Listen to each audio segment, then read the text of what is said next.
To my YouTube channel. Today we're going to be looking at the chart for legendary Judy Garland, actress, singer, dancer. If you look to the eastern horizon using Vedic sidereal zodiac, not Western tropical zodiac, you would see the constellation associated with Gemini rising at 18 degrees. First, we'll look at how the planets are operating, what contribute to her success and downfalls, and then we'll look at timing of events, and then we'll look at what we could do to strengthen the chart. So, first, the sun. Sun is ruling the house of success through performing arts, sitting in the 12th house of losses, expenses, feeling like she didn't fit in. And so, sun, the placement of sun in the challenging 12th house makes it weak, and sun gives success through taking on leading roles. Sun is about leadership. It's the prime health indicator in this chart since there's no multicona sign in the first or the sixth house. And because it's a little bit weak and sitting in the 12th house, there can be depression. 12th house has to do with depression and insomnia, possible suicide, abuse, and then let's look at moon. Moon is very strong in this chart. It is the indicator, it's ruling the house of wealth and fame, and the stability of the marriage, and it's sitting in the house of marriage. So it brings wealth and fame through moon itself is public performance and partnerships with agents and directors, etc. Then we have weak placement Mars. Mars sitting in the sixth house of challenges and delays and setbacks, health, etc. And it is ruling the house of income. So it gives income through being able to express her inner vulnerabilities and conflicts on the screen, which makes her very relatable and very successful. She's used this placement to her advantage.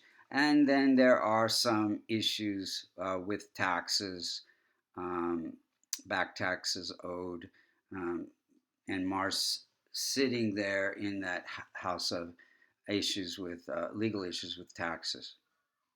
Then we have Mercury brings it's ruling the house of happiness and home life, and it is placed in the first house, and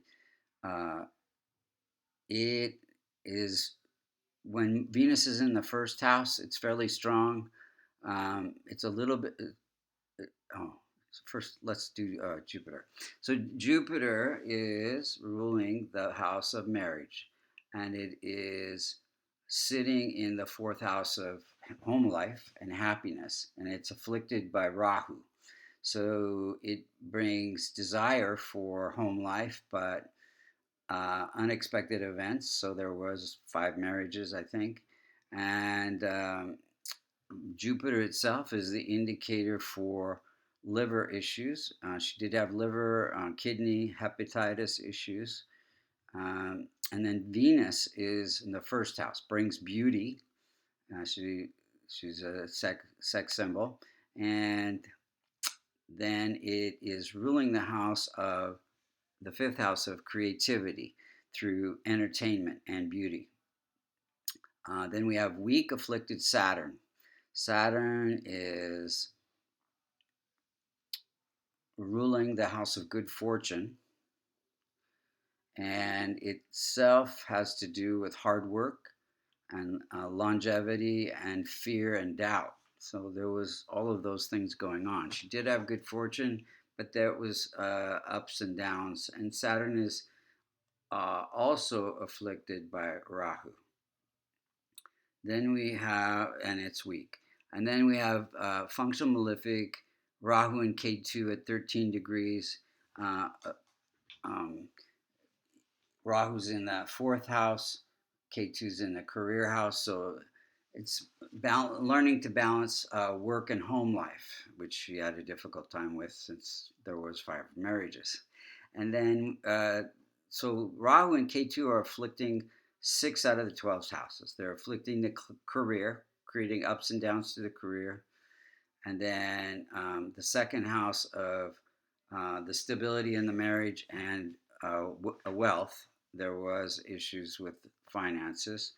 And then the fourth house of happiness and family, which again 5 marriages. And then the sixth house of health. So she had all these health issues with liver, kidney, hepatitis, and addictions.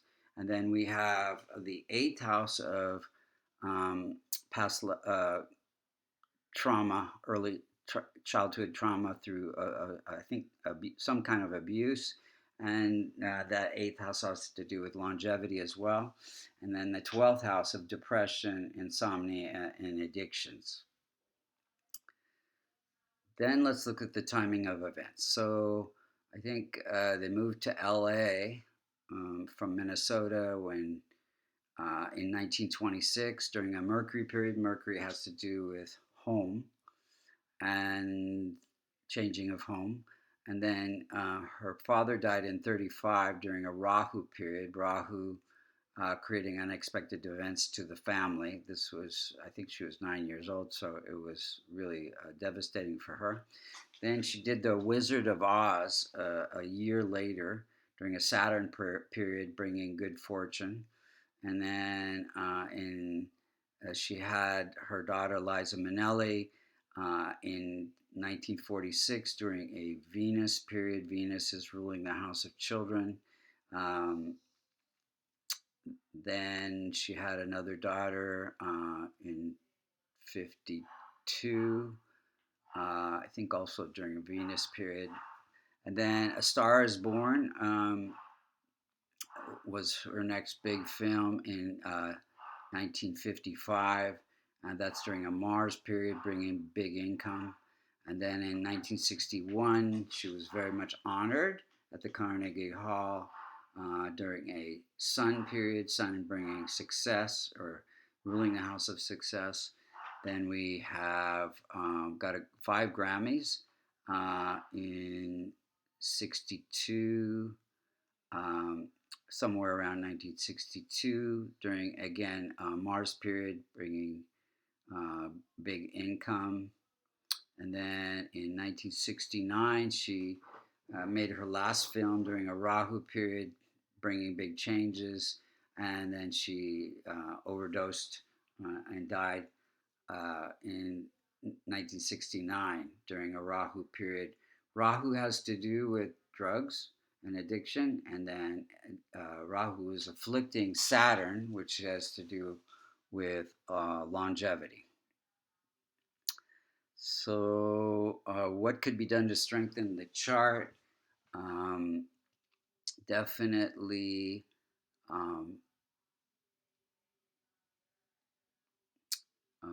transforming Rahu and Ketu by some charity work. I think she was involved in some charities. And the other planets could be strengthened with my favorite remedy, a kavash, which is a silver locket containing the Devata yantras for Sun, Mercury, Venus, Saturn, Jupiter, Moon, and Mars. Thank you so much for listening. If you'd like to get a reading or learn Vedic medical astrology, you can go to www.vastucreations.com.